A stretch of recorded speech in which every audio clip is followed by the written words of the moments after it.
لله. الحمد لله الذي أنزل على عبده الكتاب ولم يجعل له عوجا، والصلاة والسلام على رسوله محمد وعلى آله وأصحابه ومن تبعهم بإحسان إلى يوم الدين. قال الله تبارك وتعالى في القرآن العظيم: فأعوذ بالله من الشيطان الرجيم. للفقراء الذين أحصروا في سبيل الله، للفقراء المهاجرين الذين أخرجوا من ديارهم وأموالهم يبتغون فضلا من الله ورضوانا وينصرون الله ورسوله أولئك هم الصادقون. وأيضا قال الله تبارك وتعالى: محمد رسول الله والذين معه أشداء على الكفار رحماء بينهم تراهم ركعا سجدا يبتغون فضلا من الله ورضوانا. الآيه. خدمت همه بینندگان عزیز و گرامی، علاقمندان برنامه الگوهای هدایت، السلام علیکم و رحمت الله تعالی و برکاته. با یکی دیگر از سلسله برنامه های الگوهای هدایت قرار داریم. در جلسات گذشته پیرامون شخصیت والا و بالا سیدنا ابوبکر الصدیق و سیدنا عمر فاروق رضی الله عنهما صحبت نمودیم.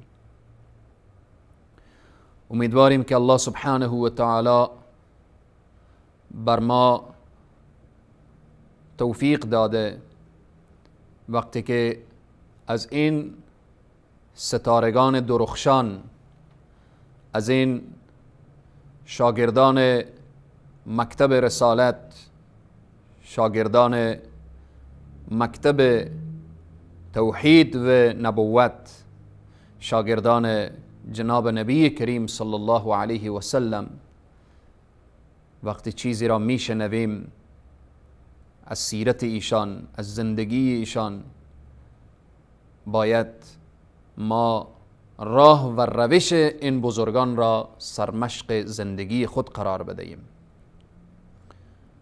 امیدواریم که دانسته باشیم ابوبکر صدیق کی بود، چگونه زندگی کرد و در راه خدا چی جان نثاری ها و فداکاری های داشت. امیدواریم که از زندگی سیدنا عمر رضی الله عنه چیزی را دانسته باشید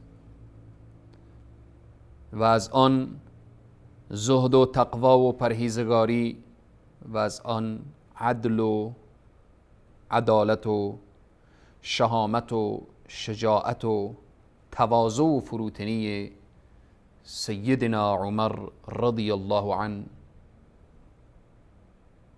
موضوعات را در زندگی خود تطبیق داده باشید. حالا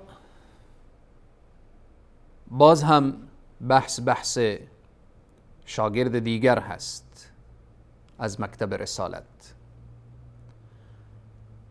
از بین اون ستارگان درخشانی که الله سبحانه و تعالی در کلام حمید و مجید خود وصف او شاگردان و اوصاف اون شاگردان را بیان می کند. این شاگردان نه تنها وصفشان در قرآن، بلکه اصحاب رسول صلی الله علیه و سلم وصف اونها در کتب گذشته بیان شده است، طوری که قرآن می‌فرماید: محمد رسول الله والذین معه اشداء علی الكفار رحماء بینهم. محمد فرستاده خداست و آنهایی که همراه محمد هستند یعنی اصحاب رسول صلی الله علیه و سلم دارای این اوصافن: اشداء علی الکفار، با کفار سختگیر، رحماء بینهم و بین همدیگر مهر و محبت و صمیمیت و رحم و شفقت و ترحم دارن. اوصاف نار الله سبحانه و تعالی بیان می کند: تراهم ركعا سجدا يبتغون فضلا من الله و رضوانا سیماهم فی وجوههم من اثر السجود. این آیاتی که بارها و بارها شما ترجمه اونها را شنیدید که اونها در حال رکوع بودن و رکوع کنندگان و بالاخره از سیمای اونها اثر عبادت معلوم بود. ذلك مثلهم في التوراة ومثلهم في الانجیل الى آخر آیه.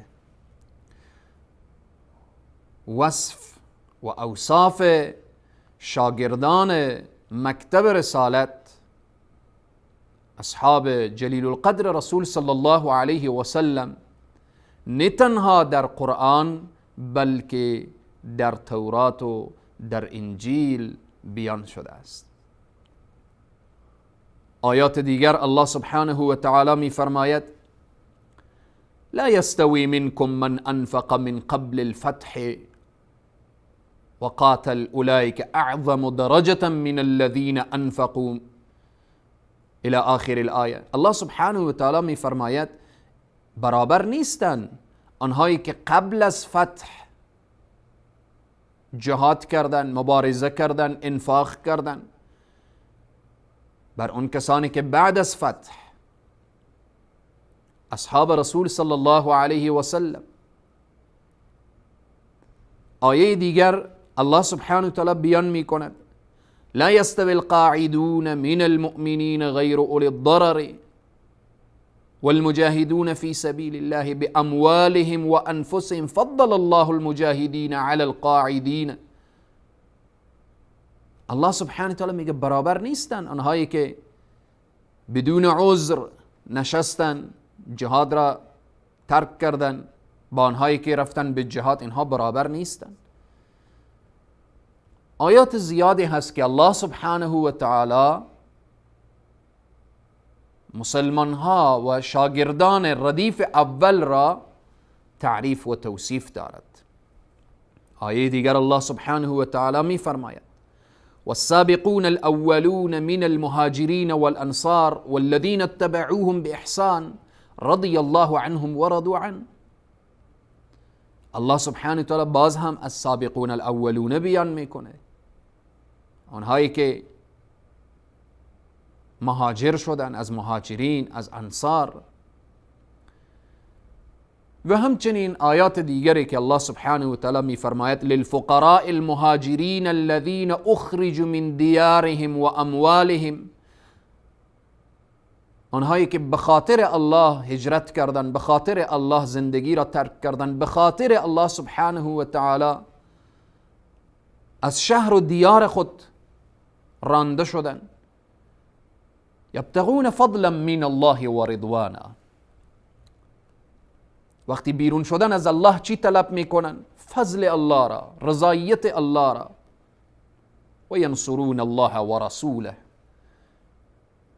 حرکتشان، قیامشان نصرت دین الله سبحانه و تعالی و نصرت نبی کریم صلی الله علیه و سلم. اولئک هم الصادقون. اینها راستگویانند. حالا این آیات را وقتی که شنیدیم، در بین این اصحاب نبی کریم صلی الله علیه و سلم وقتی آیه للفقراء المهاجرین الذين اخرجوا، آیه مبارکه لا يستوي القاعدون من المؤمنین غیر اولی الضرر والمجاهدون في سبيل الله باموالهم وانفسهم، آیه مبارکه لا يستوي منكم من انفق من قبل الفتح اولئك اعظم درجة من الذين انفقوا، آیه مبارکه والسابقون الاولون من المهاجرین والانصار. این مجموعه مبارک اصحاب رسول صلی الله علیه و سلم وقتی سخن از این قوم هست، از این انسانهای مبارک، از این شخصیتهای مبارک. ما از بین این شخصیتها به طور خلاصه و فشرده دو شخصیت عظیم و بزرگ این مجموعه که سیدنا ابوبکر صدیق بود بیان شد، سیدنا عمر فاروق بود بیان شد. حالا بعد از اینها کیست؟ از بین این مجموعه وقتی اول نمره یا نمره اول سیدنا ابوبکر صدیق، دوم سیدنا عمر فاروق، حالا در ردیف السوم کی هست؟ الله سبحانه و تعالی میگه اولئک هم الصادقون، اینها راستگویانن. نبی کریم صلی الله علیه و سلم بیش از 100,000 صحابه داشتن. اصحاب رسول صلی الله علیه و سلم بیش از 100,000 بودن. بیش از 100,000 صحابه. اول نمره اش سیدنا ابوبکر صدیق، دوم نمره اش بعد از رسول صلی الله علیه و سلم ابوبکر، بعد از ابوبکر سیدنا عمر فاروق. الان نمره سوم کیست؟ سخن از کیست؟ سخن از یکی دیگر از عشره مبشره است. سخن از کسی که وقتی در مقام سوم قرار میگیره از شخصیت هایی است که الله سبحانه و تعالی برایش وعده بهشت داده است. سخن از کسی است که چنان حیاء داره که ملائکه از او حیا می کردن. سخن از این شخصیتی که رسول صلی الله علیه و سلم می فرمایند از این حیا کنید که ملائکه از این حیا می کنند. این کیست؟ این را باید ما بشناسیم، ما باید بدانیم. در بین شاگردان جناب نبی کریم صلی الله علیه و سلم در مکتب رسالت، در مکتب توحید، در مکتب نبوت، از بین شاگردان نبی کریم صلی الله علیه و سلم اول نمره ابوبکر صدیق، دوم نمره عمر فاروق، سوم نمره کیست؟ مقام سوم را کی کسب کرده؟ وقتی این مقام ها را میگیم یعنی نزد الله سبحانه و تعالی ارزش اینها، جایگاه اینها. انشاءالله که این شخصیت کیست بعد از یک میان برنامه انشاءالله بیان میکنیم و این شخصیت که جایگاه والا و بالا به نزد الله و به نزد رسول صلی الله علیه و سلم و به نزد امت اسلامی داره انشاءالله بیان خواهیم کرد. با ما باشید. السابقون الأولون من المهاجرين السابقون الأولون من المهاجرين والأنصار السابقون الأولون من المهاجرين والأنصار السابقون الأولون من المهاجرين والأنصار والذين اتبعوهم بإحسان رضي الله عنهم ورضوا عنه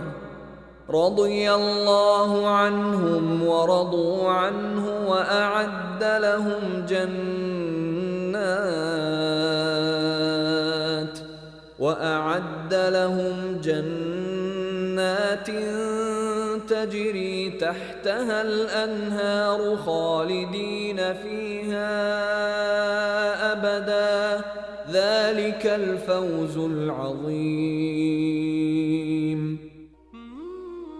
الله از پیشگامان نخستین که همان مهاجرین و انصارند و کسانی که به نیکی از آنان پیروی نمایند راضی است و آنان نیز از الله خوشنودند و الله برایشان باغ‌هایی آماده کرده که از فرودست آن جوی بارها جاری است و جاودانه در آن خواهند ماند و این رستگاری بزرگ است.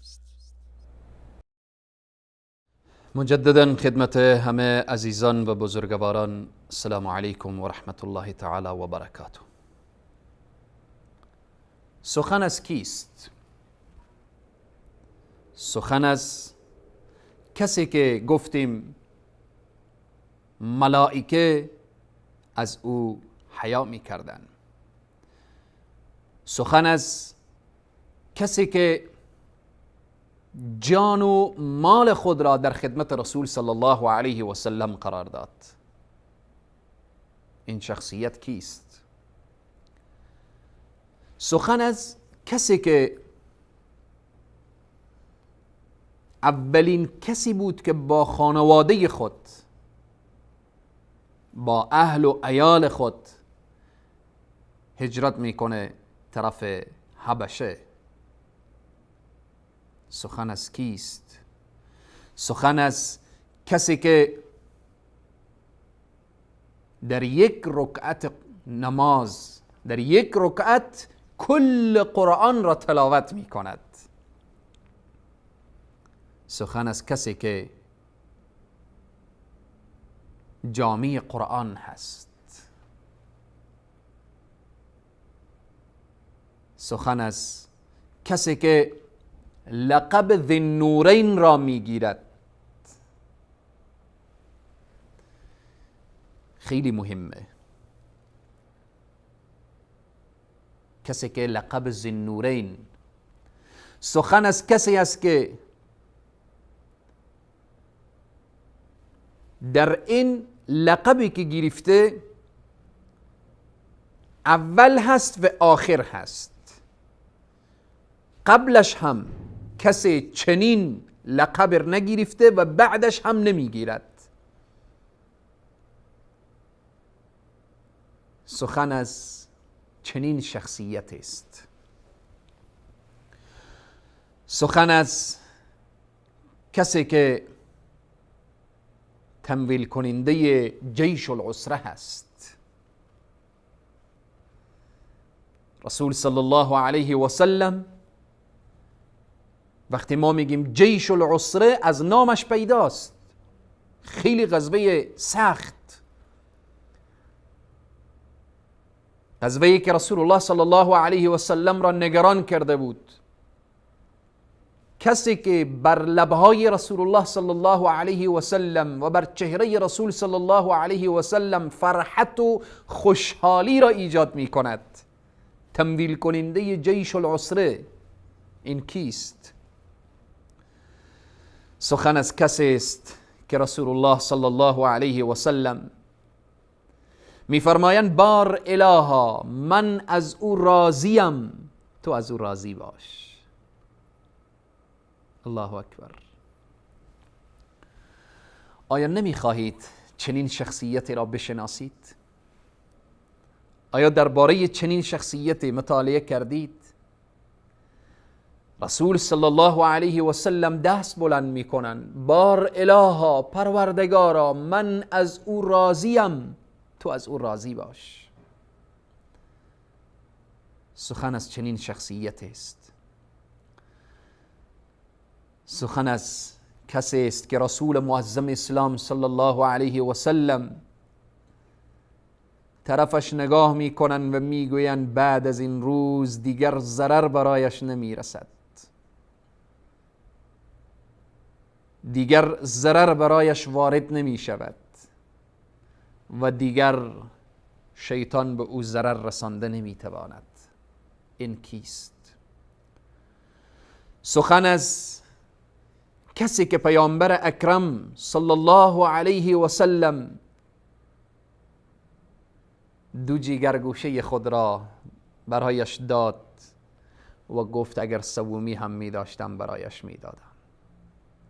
سخن از کسی که هر جمعه و هر هفته یک غلام آزاد می کرد. سخن از کسی که قبل از اسلام، خیلی مهمه، سخن از کسی که قبل از اسلام نه زنا کرد، نه شراب نوشید و نه سرقت کرد. قبل از اسلام. بعد از اسلام به طریق اولا که اینها را نکرد. سخن از کسی که چاه آب را در راه الله سبحانه و تعالی برای مسلمین وقف کرد و بهشت را از آن خود گردانید و گناهانش آمرزیده شد. چون رسول الله فرمودن اگر کسی چنین چاه در راه الله وقف بکنه، به خدمت مسلمین قرار بده، پاداشش بهشت هست و گناهانش بخشیده می شود. سخن از کسی است که این چاه را در راه الله وقف کرد. سخن از کسی که خودش می گوید الله اکبر. سخن از کسی که خودش می گوید از زمانی که دست راست خود را بر دست رسول الله صلی الله علیه و سلم قرار دادم، دست راست من دیگر به عورتم اصابت نکرد، دیگر دست خود را به عورت خود نزدم. سخن از چنین شخصیت است. سخن از کسی که در زمان خلافتش اسکندریه، بعداً تا افریقا و قبرس و خلاصه طبرستان و کرمان و سجستان و افغانستان و تا سرحدات ملتان پاکستان در زمان خلافتش فتح می شود. سخن از کیست؟ سخن از کسی که در حال تلاوت قرآن، من میدانم وقتی من اینها را میگویم سخن از کیست، سخن از کیست، خیلی از شما شاید دانسته باشید. سخن از کسی که هم جامی قرآن بود، هم بر سر قرآن و تلاوت قرآن جام شهادت را می نوشد. سخن از کسی که الله سبحانه و تعالی از فوق آسمان ها از او اظهار رضایت می کند. بزرگترین مدال، بزرگترین جایزه، بزرگترین افتخار، بزرگترین نعمت، بزرگترین فوز و فلاح و رستگاری برای یک بنده رضایت الله است. سخن از کسی است که الله از او راضی است و از او اظهار رضایت می کند. سخن از جانشین فاروق اعظم هست، کسی که بعد از فاروق اعظم مسئولیت و مدیریت امت اسلامی را به دست میگیرد. سخن از اوست. این کیست؟ همه اینها را وقتی که نگاه میکنیم، این شخصیتی که خدا از او راضی، پیامبر از او راضی، شخصیتی که بعداً مناقبش را، زندگیش را، سیرتش را، صفات خلقی و خلقیش را، زحمات و تلاشهایش را، ایثار و فداکاریهایش را همه را میدانید. سخن از خلیفه سوم اسلام، عثمان بن عفان رضی الله عنه می باشد. عثمان داماد پیامبر اکرم صلی الله علیه و سلم سخن از عثمان ذی‌النورین، سخن از عثمانی که هجرتین داشت، هجرت به حبشه و هجرت به مدینه منوره. سخن از عثمان ابن عفان، از کسی که با لقب ذی‌النورینش اول و آخر هست. هیچ یک از انسانهای روی زمین، از آدم، از زمان آدم تا به قام قیامت، چنین فرصت طلایی و چنین نعمت عظیم و بزرگی که دو جگرگوشه پیامبر و او هم بهترین پیامبر، افضل الانبیاء علیهم الصلاة والسلام، نبی کریم صلی الله علیه و سلم، دو جگرگوشه رسول الله به آغوش عثمان ابن عفان قرار گرفت. سخن از عثمان ابن عفان رضی الله عنه می باشد. ابتدا شروع می کنیم به نام مبارک، به کنیه مبارک، به القاب مبارک، پیرامون خانواده سیدنا عثمان ابن عفان. انشاءالله الله سبحانه و تعالی به ما توفیق بدهد که زندگی و سیره این بزرگان دین را بفهمیم و بدانیم و زندگیشان را سرمشق زندگی خود قرار بدیم. چون وقت ما رو به اخیر هست، نام و نسب و کنیه و پیرامون خانواده سیدنا عثمان به جلسه بعدی فقط سخن اخیر خود را با قول عبدالله ابن عمر رضی الله عنهما خاتمه می دهم. سیدنا ابن عمر می فرمایند با روایات مختلف: ما كنا نعدل، بعد روایات آمده كنا لا نعدل بعد رسول صلی الله علیه و سلم بأبي بكر أحدا ثم عمر ثم عثمان ثم نترك أصحاب النبي صلى الله عليه وسلم لا نفاضل بينهم. عبدالله ابن عمر می فرماید که بعد از رسول صلی الله علیه و سلم اجماع صحابه، جمهور صحابه، جمهور اهل علم و انها، عبدالله ابن عمر می فرمایند